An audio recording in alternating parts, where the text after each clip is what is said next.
High court में श्री कृष्ण जन्मस्थान से ईदगाह मस्जिद को हटाने वाले केस में हुई सुनवाई।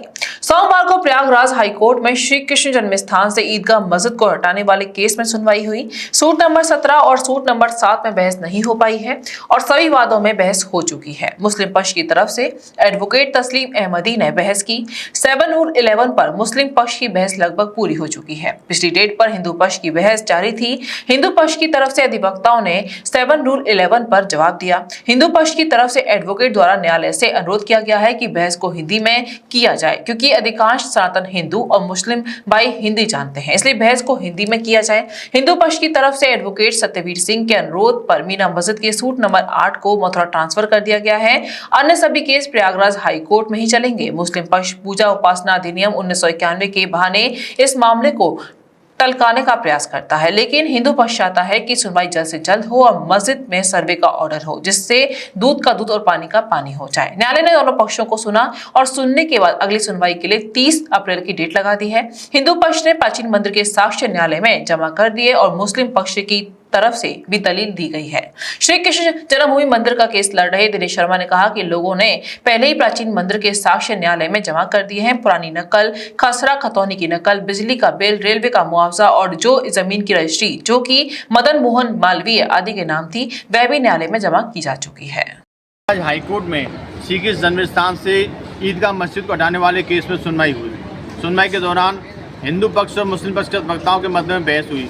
मुस्लिम पक्ष की तरफ से एडवोकेट तस्लीम अहमदी ने बहस की और हिंदू पक्ष की तरफ से advocate Satyavir Singh, advocate A K. Malviya और महेंद्र प्रताप जी ने बहस की।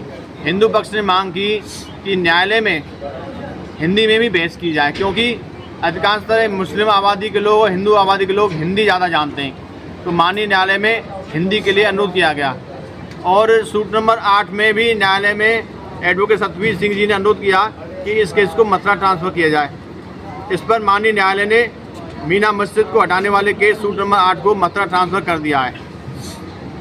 मुस्लिम पक्ष की तरफ से बार बार 7 रूल 11 के बहाने मामले को लटकाने का प्रयास किया गया और हिंदू पक्ष बार बार न्यायालय से यही अनुरोध कर रहा है कि जब सभी साक्ष्य न्यायालय में जमा हो चुके हैं, खसरा खतौनी नकल, पुरानी खेवट की नकल, बिजली का बिल, पानी का बिल, रेलवे का मुआवजा, इस ज़मीन की जो रजिस्ट्री है जो 13.37 एकड़ में ज़मीन की रजिस्ट्री वो भी न्यायालय में जमा कर चुके हैं। तो माननीय न्यायालय से हिंदू पक्ष ने अनुरोध किया कि 7 रूल 11 पर बहस भी हो रही है, लेकिन सर्वे बहुत ज़रूरी है, क्योंकि जब तक सर्वे नहीं होगी मस्जिद की तब तक पता नहीं चलेगा कि मंदिर पहले बना या मस्जिद पहले बनी है। तो माननीय न्यायालय से आज अनुरोध किया गया, जिस पर सूट नंबर 7 और सूट नंबर 17 की सुनवाई अभी अधूरी है।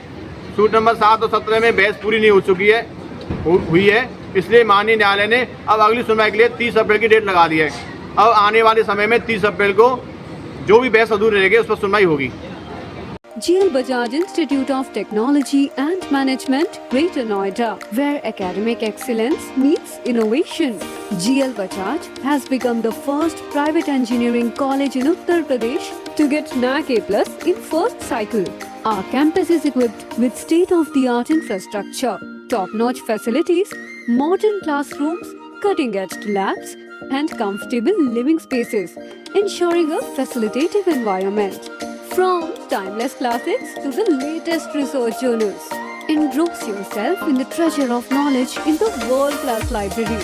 We bring the world to our students by frequently visiting personalities and celebrities. For aspiring entrepreneurs, our incubation center is the hub of innovation. We've successfully incubated around 50 startups. Dip into the world of app development in our exclusive iOS Apple lab for the ever-evolving tech landscape. Sports facilities are designed to encourage physical well-being, teamwork, and a healthy competitive spirit.